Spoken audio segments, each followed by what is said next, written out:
Y se está con nosotros esta mañana, lo cual le agradecemos mucho, el doctor Luis Daniel Vázquez. Él es profesor investigador de Flaxo México, coordinador del doctorado de investigación en ciencias sociales y especialista en derechos humanos, para platicar sobre el caso Iguala y, por supuesto, además del caso Iguala, todo lo que el caso y todo lo que este tema tiene alrededor en una ramificación que toca políticos, que toca sociedad, que toca empresarios, que toca a un engranaje propio de las democracias, que es muy grave y que es lo que estamos viendo en este momento allá en el estado de Guerrero, particularmente en Iguala. Doctor, muy buenos días. Muy buenos días, Jaime, muchas gracias por la invitación. Doctor, pues comencemos desde el principio. ¿En dónde estamos? Hace exactamente un mes platicábamos con Guadalupe Gutiérrez, nuestra corresponsal de Grupo Fórmula. Hace un mes ella, exactamente el 27 de septiembre, nos mandó un par de mensajes por correo electrónico sobre algunos sucesos que habían acontecido la noche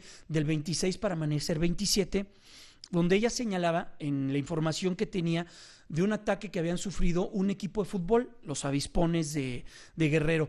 A raíz de esos acontecimientos, la información comenzó a correr como cascada, en ocasiones muy solventada desde el gobierno estatal, o muy a cuentagotas también por parte del gobierno estatal, hasta lo que tenemos hoy. Hoy ya no hay gobernador. El gobernador que estaba, Ángel Aguirre Rivero, pidió licencia, le fue otorgada el día de ayer.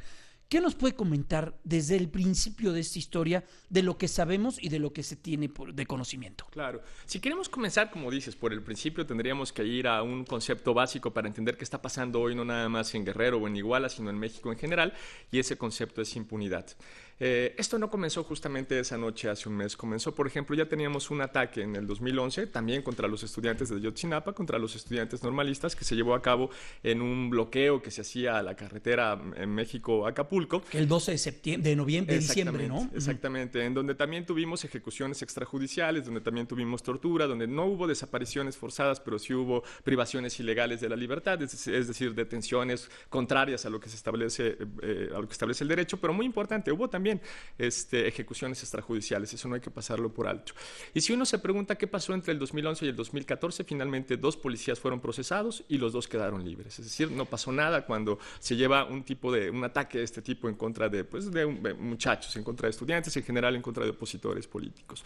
Y la otra cosa muy importante también es el contexto. Esto pasó efectivamente en Iguala, pero no pasa únicamente en Iguala, ¿no? El otro tal vez tema muy relevante que se daba en aquel momento, que inició incluso antes de Iguala, es el tema Tlatlaya, en el Estado de México, cerca de Iguala, por cierto, mucho más cerca de Iguala, incluso de Guerrero que del Distrito Federal, en donde también fuerzas gubernamentales, en este caso en particular fuerzas provenientes del Ejército, de la Secretaría de Defensa Nacional, había indicios de que había ejecuciones extrajudiciales gracias a que habíamos, o a que se supo a través de un testigo de que efectivamente militares habían ejecutado a varias personas, a varios de las 22 personas que habían sido asesinadas. Y el punto otra vez central acá es que cuando estos datos se dieron a conocer, los de Tlatlaya en particular, los primeros dictámenes o los primeros comunicados que salieron a dar tanto la PGR como la Sedena eran de que no había indicios de esas ejecuciones extrajudiciales, y no fue sino hasta 2 meses después que efectivamente supimos que algo había pasado, que algo no andaba bien en ese proceso, en esas muertes de las 22 personas que se encontraban en ese momento en Tlatlaya. Otra vez impunidad, lo que tenemos es otra vez impunidad. Entonces lo que tenemos en México es un contexto en donde tenemos nada más y nada menos que poco más de 22,000 desaparecidos en un lapso breve, ¿no? En más o menos del 2006 a la fecha, poco más o bastante más de 22,000 desaparecidos, y en donde lo que no logramos es dar con saber dónde están, qué pasó con esas personas, qué pasó con esos 22,000. Por eso no es casualidad que parte de lo que encontramos ahora son un montón de fosas en Guerrero, de personas que no son precisamente los normalistas y que seguramente son parte de ese conteo de los 22,000 y más, que no nada más se encuentran en Guerrero, sino en buena parte del territorio nacional. Sin contar además a los migrantes. Que claro, es otro problema lo que también ha pasado grave en Tamaulipas y claro. en esas entidades, ¿no? Claro. Doctor, ¿qué es lo que pasa? ¿Dónde está la fuerza del Estado, o dónde está la ausencia de la fuerza del Estado cuando se permite que un personaje como José Luis Abarca llegue a esferas tan importantes como es la presidencia municipal? La municipalidad dentro del esquema federativo en una conformación como está hecha la República, en este caso la República Mexicana, es la célula básica Claro. y la parte más cercana que nosotros como sociedad tenemos con un gobernante. Nosotros lo más cercano que tenemos con un gobernante es nuestro presidente municipal o nuestros regidores o, en este caso aquí en la Ciudad de México, nuestros delegados. ¿Cómo permitir que llegue un personaje de esta, por lo que se ha visto, por lo que se ha sabido, por los datos que se dan en la prensa, que un personaje con estas características, con su esposa, lleguen a manejar una entidad? Lamentablemente los municipios no han logrado formar esta idea de cohesión política o de cohesión social que logre generar una idea de una especie de comunidad política, es decir, una cercanía en donde todos nos conocemos, en donde tenemos un mayor nivel de control sobre nuestras autoridades y en donde además hay un proceso más adecuado de rendición de cuentas, que esto probablemente es lo más importante. Hay se convierten en caciques, claro, ¿no? Exactamente, se convierten más bien como en pequeños caciques, ¿no? Justamente de los feudos que tienen. Esto no nada más pasa en los municipios, de forma también muy grave pasa en las entidades federativas. Tenemos nosotros, como bien mencionabas, 3 niveles de gobierno, puesto que somos una federación: el nivel municipal, el nivel de entidad federativa y el nivel del gobierno federal.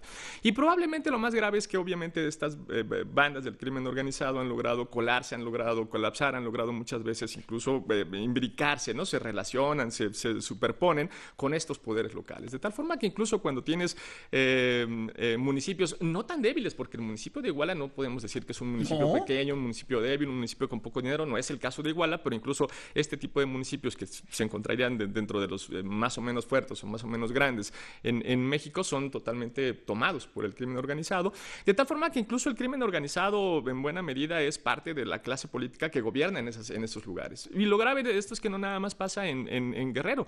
Esa es la realidad que nosotros podemos ver en varias entidades federativas, ¿no? Tamaulipas tiene muchos de esos problemas, bueno, por supuesto Nuevo León, también Coahuila, en fin, son varios los municipios que se encuentran, algunos del Estado de México, son varios los municipios que se encuentran justamente colapsados por ese crimen organizado. En buena medida eso es lo que lleva a formar cosas como las autodefensas, que era lo que venían a decir justamente en Michoacán, las autodefensas, ¿no? Nosotros tenemos problemas porque las policías municipales, uno de los graves problemas que tienen es que se encuentran pues tomadas básicamente, no solo las policías municipales, sino en general los gobiernos municipales se encuentran tomados por ese crimen organizado. Entonces ahí el principal problema que tenemos frente también a problemas de diseño institucional en donde no hay procesos fuertes o procesos evidentes de rendición de cuentas, lo que tenemos es una pérdida de la autoridad gubernamental. Ahí la autoridad gubernamental directamente sirve a fines opuestos a lo que se supondría una idea básica de interés general o de interés común. Estamos platicando con el doctor Luis Daniel Vázquez, él es profesor investigador de Flaxo México, coordinador del doctorado de investigación en ciencias sociales y especialista en derechos humanos. Nuevamente, regresando particularmente a lo que sucedió aquella noche del 26 para amanecer 27 de septiembre del 2014. Lo que sabemos y lo que nos han dicho las autoridades y lo que podemos ver es actos de impunidad, como usted bien lo comenta, pero también actos de posteriormente no realizar nada. Claro. El presidente municipal tuvo la oportunidad de tomar licencia, de dar entrevistas, tomó entrevistas telefónicas. Hoy no se sabe dónde está. ¿Qué pasó ahí? ¿Dónde se perdió? ¿Dónde la autoridad dejó de actuar? ¿Qué fue lo que pasó? ¿Por qué existió ese vacío? Claro, ese es un problema que tenemos en general en la justicia mexicana y del cual no hemos podido solucionar ni sobreponernos desde hace varios años. Hace poquito tiempo salió por la INEGI las estadísticas de victimización. Nosotros, afortunadamente, es de estas estadísticas que han logrado salir en los últimos 4 años, de tal forma que podemos hacer un recorrido de qué es lo que ha estado sucediendo. Y como parte de ese recorrido, por ejemplo, pasamos de tener 22 millones de delitos en el 2010 a tener 33 millones de delitos en el 2013. Es decir, los delitos en general vienen creciendo y han venido creciendo de forma sistemática. Lo que también ha venido creciendo son las víctimas. Pasamos de tener más o menos 17 millones de víctimas en el 2010 a tener 22 millones de víctimas en el 2013. Es decir, hay personas no solamente que son asaltadas, por ejemplo, una vez, sino 2 veces en un año. Por eso es que tenemos un menor número de víctimas con respecto a los delitos. Pero el punto central acá es que los delitos crecen y las víctimas también han venido creciendo de forma sistemática. ¿Y crecen las denuncias? No. Es que ese es el tema, ¿verdad? Ese es el punto. La cifra negra que nosotros tenemos es de 93%, es decir, el 93% de esos delitos no terminan en una averiguación previa. Porque la gente no tiene confianza en su autoridad. Al menos el 50% de la población que le preguntan ¿y por qué no fuiste a denunciar? Es por eso, porque no tengo confianza, porque no va a suceder nada, no hay ninguna diferencia si voy y denuncio o no denuncio, o más grave aún, porque tengo miedo. ¿no? Tengo miedo de que si voy ahí, ellos mismos sean los que están coludidos con los delincuentes, etcétera, etcétera. Entonces, un número importante de la gente que no va a denunciar es precisamente por falta de confianza o por miedo. Sin embargo, ese 93% es el porcentaje general, el porcentaje nacional. Si, obviamente, por entidad federativa es distinto. Entonces, si tú me preguntas cuál es la entidad federativa que tiene el mayor número de cifra negra, es nada más y nada menos que Guerrero, con el 97%. Es decir, parece que la Procuraduría de Guerrero es la que menos hace o en la que menos confianza se tiene con respecto a la ciudadanía cuando tienen que ir a levantar una averiguación previa. Y la que le sigue es nada más y nada menos que el Estado de México, para pensar el caso de Tlatlaya, con el 96%. Entonces, parte del gran problema que nosotros tenemos es que no tenemos un proceso de justicia, un proceso de policía que tenga capacidad de investigar. Pero si supieran leer los indicadores, existirían focos amarillos, verdes o rojos para saber si estamos en la dirección correcta o no. ¿Me permite, doctor, ir a una pausa y regresamos con usted? Por supuesto, muchísimas Vamos gracias. a ir a una pausa comercial. Seguimos abordando el tema, lo que sucedió y lo que a los medios de comunicación y también a la comunidad internacional tiene con los ojos puestos en México. Tanto la Organización de las Naciones Unidas, el Parlamento Europeo, ha habido menciones, ha habido comentarios a nivel internacional de los hechos allá en Iguala. Por supuesto, los normalistas de Ayotzinapa que fueron privados de su libertad de manera ilegal y algunos atacados, algunos perecieron y también miembros de la sociedad civil, una mujer, un chofer y un deportista en estos hechos de la noche del 26 de septiembre. Doctor Luis Daniel Vázquez, profesor investigador de Flaxo México, ¿hacia dónde va esto? ¿Cuáles son las salidas? ¿Cuáles son las puertas que tiene la autoridad estatal, la autoridad federal y por supuesto nosotros como sociedad? Pues pareciera que van dando más bien palos de ciego, porque por un lado sí van encontrando fosas, no siempre las encuentran las policías institucionales, muchas de esas fosas las están encontrando las policías comunitarias, por ejemplo, pero por más que van encontrando fosas, a los que no encuentran es el paradero de los 43 estudiantes desaparecidos. No solo eso, sino que pareciera, por ejemplo, que en el gobierno federal esta no fuera su prioridad, sino que su prioridad es hacer un control de daños, es decir, evitar que lo que se diga al exterior es que fueron fuerzas gubernamentales las que efectivamente desaparecieron a los muchachos y más bien decir que es un problema del narcotráfico, que fueron estrictamente bandas narcotraficantes los que los desaparecieron. Cuando en el caso tanto de Iguala como en el de Tlatlaya, lo que sabemos con mucha claridad es que en los que se los llevaron fue la Policía Municipal en uno, los que los ejecutaron fue la Secretaría de la Defensa Nacional, el Ejército Nacional en el otro caso. Es decir, fueron claramente oficinas gubernamentales o instituciones gubernamentales las que se encuentran detrás de las ejecuciones extrajudiciales.